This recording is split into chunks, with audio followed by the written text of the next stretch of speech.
بھائی کی شادی کا دن بھی آ گیا تھا۔ میں بہت خوش تھی کہ اب بھابھی آ جائے گی تو گھر میں رونق ہو جائے گی۔ میں اور میرا بھائی اکیلے رہتے تھے۔ ماں باپ ایک حادثے میں انتقال کر چکے تھے، لیکن مجھے یہ نہیں معلوم تھا کہ بھابھی آ کر میری زندگی پر بدنامی کا داغ لگا دے گی، مجھے وہ چوٹ دے گی کہ شاید کسی نے نہ دی ہو۔ کاش کہ میرے ساتھ یہ سب کرنے سے پہلے وہ ایک بار یہ سوچ لیتی کہ اگر میری جگہ اس کی سگی بہن ہوتی تو وہ کیا کرتی۔ شادی کے دوسرے ہی دن بھابھی نے واویلا مچا دیا کہ محلے کی رکھوالی کے لیے چوکیدار کیوں نہیں ہے۔ یوں بھائی نے بڑی مشکل سے گلی میں چوکیدار رکھوایا، حالانکہ ہمارا محلہ بہت غریب تھا، مگر اب بھابھی روزانہ اپنا نیا جوڑا استری کرتی اور جیسے ہی رات کو چوکیدار سیٹی بجاتا تو بھابھی فوراً نئے کپڑے اور سرخی پاؤڈر لگا کر سو جاتی۔ میں سمجھی کہ شاید میرا وہم ہے، مگر ایک دن بھابھی کو میں نے اپنے کپڑے استری کرنے کو دے دیے۔ اتفاق سے ایک ہی جیسا پرنٹ تھا میرا اور بھابھی کے سوٹ کا۔ یوں میں نے غلطی سے بھابھی کا جوڑا پہن لیا۔ جیسے ہی میں سونے کے لیے لیٹی تو ہوش فنا ہو گئے، کیونکہ چوکیدار کی سیٹی بجتے ہی پہلا شک مجھے بھابھی پر تب ہوا جب شام ہوتے ہی بھابھی تیار ہو کر گیٹ کے پاس کھڑی ہو جاتی۔ چوکیدار کی کرسی ہماری گلی کے شروع ہوتے ہی سامنے لوہے کے بڑے گیٹ کے پاس رکھی ہوتی تھی، اور ہمارا گھر گلی کا پہلا گھر تھا اور وہ چوکیدار وہیں بیٹھتا تھا۔ شام کی چائے اور رات کے کھانے کی ذمہ داری ہماری تھی۔ شام کی چائے کبھی میں بناتی تھی اور کبھی میری بھابھی بناتی تھی، لیکن باہر چوکیدار کو دینے بھابھی ہی جاتی تھی اور بہت تیار شیار ہو کر گیٹ کے پاس جاتی تھی۔ پہل تو مجھے یہ لگا کہ نئی نئی شادی ہے اسی لیے تیار رہتی ہیں، لیکن یہ سلسلہ تو چل ہی نکلا تھا۔ اکثر شام کی چائے کے وقت وہ چوکیدار سیٹی بجا دیتا اور اس سیٹی کو سن کر بھابھی یوں اپنے کمرے سے باہر آتی جیسے سیٹی انہی کے لیے بجائی گئی ہو۔ مجھ سے کہتی، رامیہ فوراً سے چائے بناؤ، چوکیدار کو دینی ہے۔ میں چائے بنا دیتی اور وہ کپ پلیٹ میں رکھے دروازے پر چلی جاتی۔ پھر 15-20 منٹ بعد مسکراتے ہوئے اندر آتی۔ رات کا کھانا بھائی ہی اس چوکیدار کو دیتے تھے۔ وہ چوکیدار بھی جوان اور خوش شکل سا لڑکا تھا۔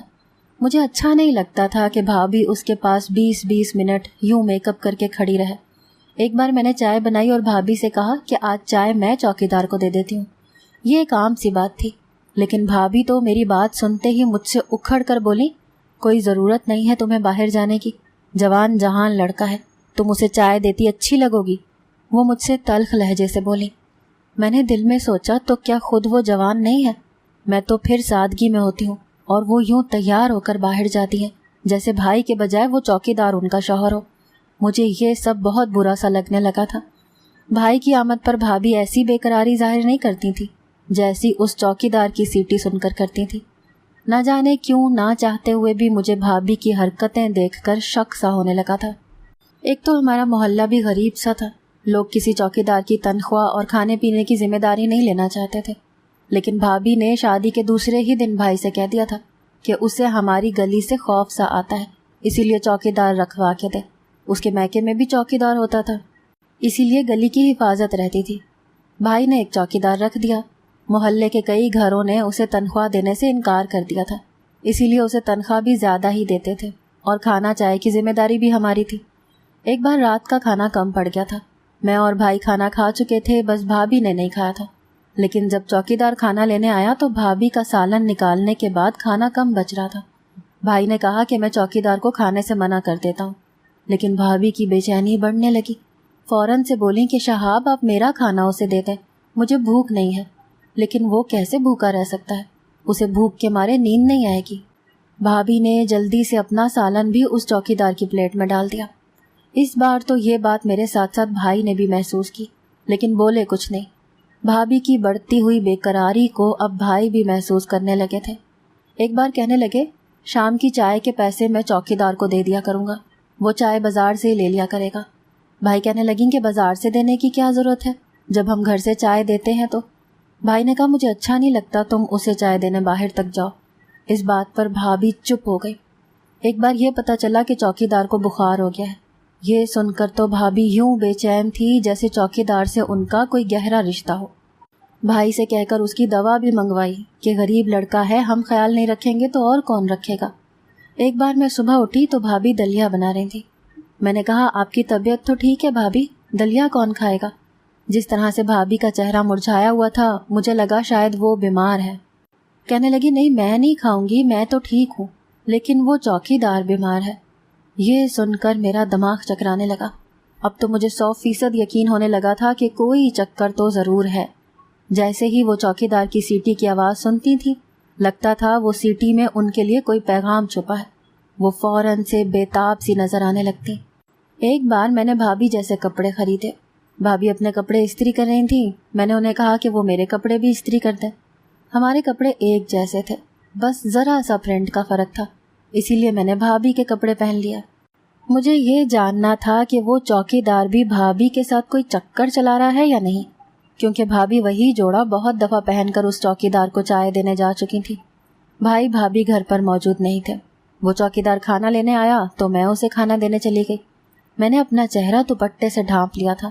جب میں نے اسے کھانا دیا تو کھانا لیتے ہوئے جو اس نے مجھ سے کہا وہ میرے ہوش اڑانے کے لیے کافی تھا۔ مطلب میرا شک ٹھیک تھا۔ اب مجھے رات ہونے کا انتظار تھا، لیکن یہ نہیں معلوم تھا کہ یہ رات میرے لیے ایک بہت بڑی آزمائش بن جائے گی۔ رات کو میں نے بھائی کو جگائے رکھا، باتوں میں لگاتی رہی تاکہ بھابھی کا راز فاش ہو جائے، لیکن ایسا کچھ نہیں ہوا۔ مجھے بہت مایوسی ہوئی۔ رات کو مجھ سے چوکیدار نے یہ کہا تھا کہ وہ مجھ سے ملنے 12 بجے آئے گا۔ وہ مجھے بھابھی سمجھ کر بات کر رہا تھا۔ میں نے بھائی کو 1 بجے تک باتوں میں لگائے رکھا کہ جیسے ہی چوکیدار آئے گا تو بھائی کے سامنے سارا راز فاش ہو جائے گا، لیکن ایسا کچھ بھی نہیں ہوا۔ بھائی اپنے کمرے میں سو گئے۔ اگلے روز صبح بھابھی مجھے بہت غصے میں دیکھ رہی تھی۔ کہنے لگی کل کھانا تم نے چوکیدار کو دیا تھا؟ میں نے کہا ہاں۔ کہنے لگی جب میں نے تمہیں منع کیا تھا تو تم اسے کھانا دینے کیوں گئی؟ مجھے بھابھی پر پہلے ہی غصہ تھا۔ میرے بھائی کے نکاح میں ہوتے ہوئے وہ کیوں کسی غیر سے مراسم بڑھا رہی تھی، وہ بھی گلی کے چوکیدار سے؟ میں کافی مہینوں سے یہ سب تماشا برداشت کر رہی تھی، لیکن اب میرا صبر جواب دے گیا تھا۔ میں نے کہا آپ کو شرم نہیں آتی ایک چوکیدار کے ساتھ مراسم بڑھاتے ہوئے؟ بھائی نے آپ کو کس چیز کی کمی دی ہے؟ آپ کی ہر بات مانتے ہیں، آپ کی ہر ضرورت پوری کرتے ہیں، اور ایک آپ ہیں کہ میرے بھائی کے ساتھ بے وفائی کر رہی ہیں۔ میری بات پر وہ اچھی خاصی بوکھلا سی گئی، جیسے میں نے ان کی چوری پکڑ لی ہو۔ پہلے تو وہ مکر گئی، کہنے لگی مجھ پر جھوٹا الزام مت لگاؤ۔ میں نے کہا مجھ سے جھوٹ مت بولیں، کل مجھ پر آپ کی ساری سچائی کھل چکی ہے۔ اس چوکیدار نے مجھے آپ کا سمجھ کر جو کہا وہ سن کر میں سارے راز جان چکی ہوں۔ میرا یہ کہنا تھا کہ میری بھابھی پھوٹ پھوٹ کر رونے لگی۔ کہنے لگی خدا کے لیے مجھے معاف کر دو رامیہ، شہاب سے کچھ مت کہنا، میرا گھر برباد ہو جائے گا۔ میں خود بھی یہ نہیں چاہتی تھی کہ میرے بھائی کا گھر برباد ہو جائے یا میری وجہ سے ایک عورت گھر سے بے گھر ہو جائے۔ میں نے یہ کہا کہ اب وہ چوکیدار کے سامنے نہیں جائیں گی۔ وہ کہنے لگی میں تمہاری ہر بات مانوں گی، بس تم شہاب سے کچھ مت کہنا۔ میں نے انہیں تسلی دی کہ میں بھائی سے کچھ نہیں کہوں گی۔ اس بات کو ابھی چند ہی دن گزرے تھے کہ بھابھی میرے پاس آئیں۔ کہنے لگی رامیہ تمہارے بھائی رات بھر گھر نہیں آئیں گے، دوستوں کے ساتھ گئے ہیں، میں تمہارے ساتھ سو جاؤں؟ وہ چند دن سے اپنا رویہ بدل چکی تھی۔ ان کا بدلاؤ مجھے اچھا لگا تھا۔ بھائی کا خیال پہلے سے زیادہ رکھنے لگی تھی۔ چوکیدار کی سیٹی پر ان کی نظر تو دروازے پر جاتی تھی، لیکن وہ اب اسے چائے اور کھانا دینے نہیں جاتی تھی۔ میں نے کہا کیوں نہیں، آپ میرے ساتھ ہی سو جائیں۔ کچھ دیر وہ مجھ سے باتیں کرتی رہی، پھر نہ جانے کیوں مجھے نیند سی آنے لگی۔ میں کچھ ہی دیر میں گہری نیند میں جا چکی تھی۔ میری آنکھ ایک شور پر کھلی تھی۔ میں ہڑبڑا کر اٹھی تھی۔ میرے کمرے کے دروازے پر بھائی اور بھابھی کھڑے تھے۔ بھائی مجھے قہر بھری نظروں سے دیکھ رہے تھے، پھر میرے پاس آ کر میرا ہاتھ پکڑا اور مجھے جھٹکے سے کھڑا کیا، پھر اس زور سے میرے منہ پر تھپڑ مارا کہ میں چکرا کر رہ گئی۔ تھپڑ کی وجہ میں سمجھ ہی نہیں پائی، نہ ہی بھائی کے غصے کی وجہ مجھے معلوم تھی۔ کہنے لگے تم نے مجھے کہیں منہ دکھانے کے قابل نہیں چھوڑا رامیہ۔ مجھے بھائی کی بات تب سمجھ میں آئی جب میری نظر بیڈ پر پڑی۔ میری تو جان ہی نکل گئی۔ وہ چوکیدار اب میرے بیڈ سے نیچے اتر رہا تھا۔ بھائی نے اس کا گریبان پکڑ لیا، اسے بے تحاشا مارنے لگے۔ وہ کہنے لگا مجھے اس لڑکی نے خود بلایا تھا کہ میرا بھائی گھر پر نہیں ہے تو میں اس کے پاس آ جاؤں۔ وہ جھوٹ بول رہا تھا، مجھ پر جھوٹا الزام لگا رہا تھا۔ میں نے بھائی سے کہا کہ یہ جھوٹ بول رہا ہے، میں اسے جانتی تک نہیں ہوں، یہ تو چند دن پہلے مجھے بھابھی سمجھ کر باتیں کر رہا تھا میرے ساتھ۔ میری بات پر بھابھی انجان بن گئی، کہنے لگی اپنی بدکاری مجھ پر کیوں ڈال رہی ہو؟ شہاب یہ جھوٹ بول رہی ہے، میں نے اسے خود کئی بار منع کیا ہے کہ تم چوکیدار سے باتیں مت کیا کرو، لیکن میری بات سن کر یہ الٹا مجھے دھمکانے لگی۔ کہنے لگی اگر میرے بارے میں بھائی کو بتانے کی کوشش کی تو بھائی کے سامنے تم پر الزام لگا کر گھر سے نکلوا دوں گی۔ یہ تو اچھا ہوا کہ آپ نے خود اسے دیکھ لیا، رنگے ہاتھوں پکڑ لیا۔ میں بھابھی کو جھوٹ بولتے دیکھ کر حیرت زدہ تھی۔ اس کی عیاری مجھ پر اب عیاں ہوئی تھی۔ وہ چوکیدار جا چکا تھا۔ مجھے بھائی نے بہت ذلیل و رسوا کیا۔ کہنے لگے اب تیرا نکاح اسی چوکیدار سے کروا دوں گا۔ یہ سن کر تو میرے پیروں کے نیچے سے زمین ہی نکل گئی۔ میں نے بھائی کے پیر پکڑ لیے کہ مجھ پر یہ ظلم نہ کریں، میں نے ایسا کچھ نہیں کیا۔ وہ شخص جھوٹ بول رہا ہے، بھابھی بھی جھوٹ بول رہی ہیں۔ لیکن بھائی کو میری کسی بات کا اعتبار نہیں تھا۔ کہنے لگے ہاں سب جھوٹے ہیں، میری آنکھیں بھی جھوٹی ہیں، بس ایک تم ہی سچی ہو۔ خبردار جو اب تم نے مزید کچھ بھی کہا تو، ورنہ میں تمہیں جان سے مار ڈالوں گا۔ میرا رونا، تڑپنا، بلکنا سب بیکار تھا۔ بھائی نے مجھے کمرے میں بند کر دیا۔ میں روتی رہی، بار بار کہتی رہی کہ میں نے کچھ نہیں کیا۔ مجھے بھائی ہی رات کو کھانا دینے آتے تھے۔ رات کو مجھے کھانا دے کر بولے 1 ہفتے بعد میں تمہارا نکاح اسی چوکیدار سے کروا دوں گا۔ یہ سن کر میرے رکے ہوئے آنسو پھر سے بہنے لگے، لیکن میں جانتی تھی کہ میری بات کوئی نہیں مانے گا۔ بھائی کہنے لگے کہ چپ چاپ نکاح کر لینا، خبردار جو تم نے نکاح کے وقت کوئی نیا تماشا لگایا۔ میں نے تعصب سے اپنے بھائی کو دیکھا جو کبھی مجھ سے بہت محبت کرتا تھا۔ میں نے کوئی جواب نہیں دیا۔ میری بھابھی نے میری زندگی برباد کر دی تھی، اپنی بدکاری کی کالک میرے منہ پر ملتی تھی۔ میرے پاس کوئی راستہ نہیں بچا تھا کہ بھائی کی بات مان لیتی۔ میں نے کبھی یہ نہیں سوچا تھا کہ میں ایک چوکیدار کی بیوی بنوں گی، اور وہ بھی ایسے، اس بدنامی کے ساتھ۔ رو رو کے اب میرے آنسو بھی خشک ہو چکے تھے۔ میں چپ سی ہو گئی تھی۔ رات کو میں اپنے کمرے میں سو رہی تھی جب میرے کمرے کا دروازہ کھلا۔ میں نے دیکھا تو بھابھی میرے کمرے میں آئی تھی۔ میں نے ناگواری اور نفرت سے اسے دیکھ کر آنکھیں بند کر لیں اور ایسے بن گئی جیسے سو رہی ہوں۔ وہ میرے پاس آئی، بہت گھبرائی ہوئی تھی، مجھے ہلا کر اٹھانے لگی۔ کہنے لگی رامیا میں تمہاری مدد کرنے آئی ہوں، جلدی اٹھو۔ میں اٹھ کر بیٹھ گئی۔ میں نے کہا اب کون سا نیا الزام مجھ پر لگانے آئی ہو؟ میں نے تمہارے گناہ پر تمہاری پردہ پوشی کی، اور تم نے میرے ساتھ کیا کیا؟ جاؤ چلی جاؤ یہاں سے، مجھے میرے حال پر چھوڑ دو۔ وہ کہنے لگی میں تمہاری مدد کرنے آئی ہوں، میں بس یہ کر سکتی ہوں کہ تمہیں یہاں سے بھگا سکتی ہوں تاکہ تمہاری شادی چوکیدار سے نہ ہو سکے۔ تم پڑھی لکھی ہو، خوبصورت ہو، ایک چوکیدار کے ساتھ بھلا تمہارا کیا جوڑ ہے؟ اس وقت میں مجبور تھی، اسی لیے میں نے اپنا گھر بچانے کے لیے جھوٹ بول دیا۔ تم یہاں سے بھاگ جاؤ تاکہ تمہاری زندگی برباد نہ ہو جائے۔ اس وقت میری بھابھی یوں تھی کہ جیسے رو دے گی، اتنی پریشان اور حواس باختہ کہ نہ جانے اسے کیا ہو جائے گا۔ کچھ دیر میں اسے دیکھتی رہی۔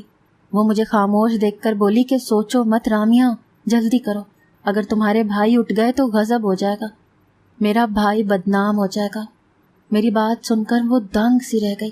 کہنے لگی تمہاری شادی چوکیدار سے کروا دے گا۔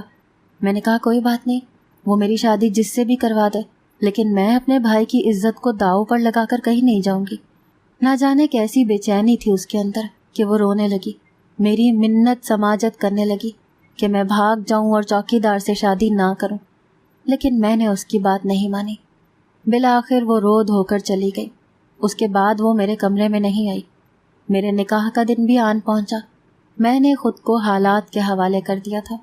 میں نے سادہ سا لباس پہن لیا، میرا چہرہ ہر طرح کے میک اپ سے مبرا تھا۔ شام کے وقت بھائی نے دروازہ کھولا، مجھ سے کہا کہ باہر آؤ۔ بھابھی بھی میرے بھائی کے ساتھ ہی کھڑی تھی، لیکن یوں تھیں جیسے مردے میں جان۔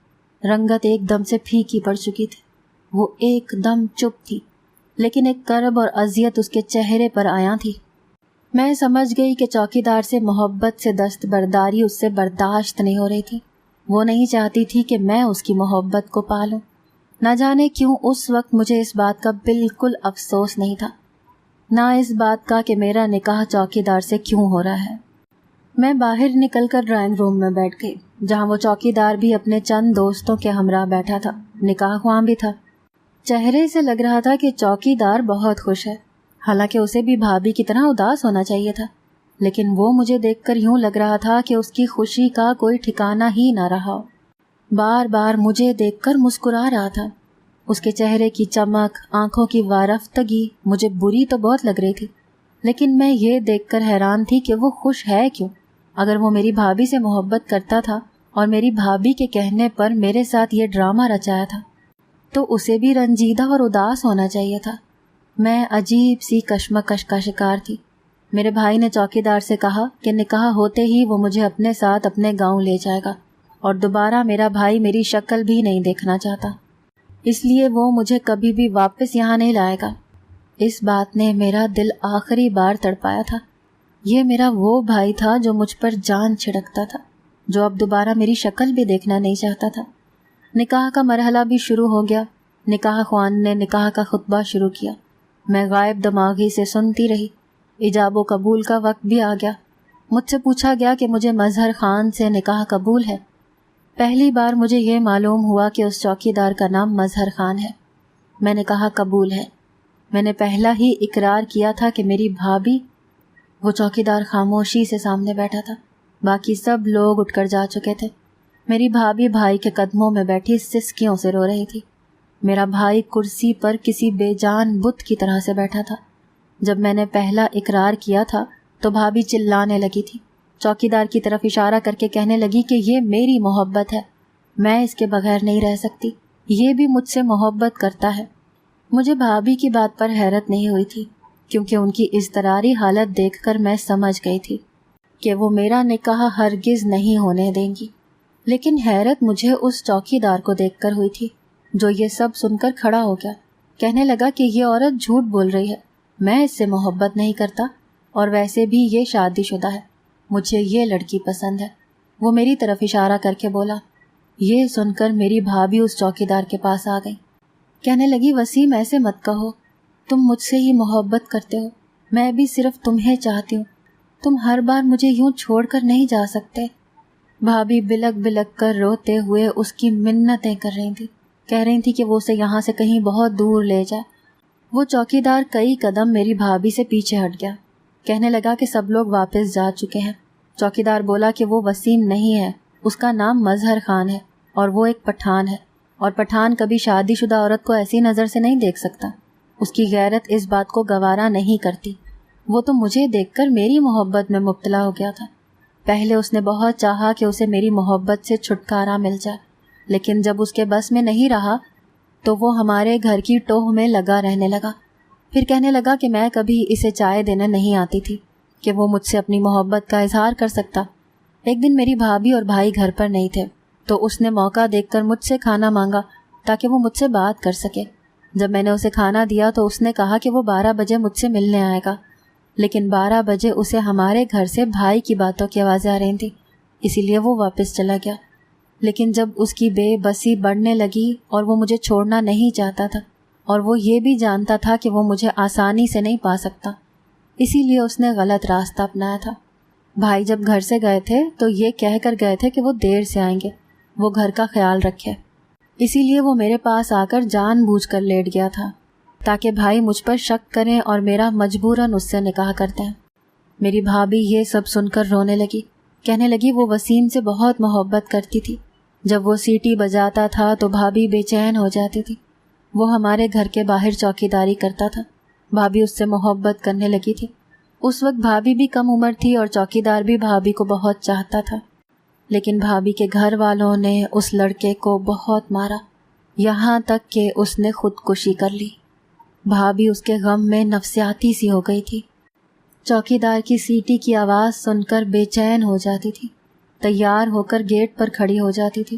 اسے ہر چوکیدار وسیم لگتا تھا، اور اب وہ بھائی کے پیروں میں بیٹھ کر رو رہی تھی۔ بھائی نے چوکیدار کو باہر جانے کے لیے کہا اور اسے کہا کہ آئندہ ہماری گلی میں نظر بھی نہ آئے۔ پھر بھابھی کو بھی پیار سے سمجھایا کہ وہ پچھلی زندگی کو بھول جائے۔ میں نے اپنے رب کا شکر ادا کیا کہ اللہ نے مجھے بہت بڑی مصیبت سے بچا لیا۔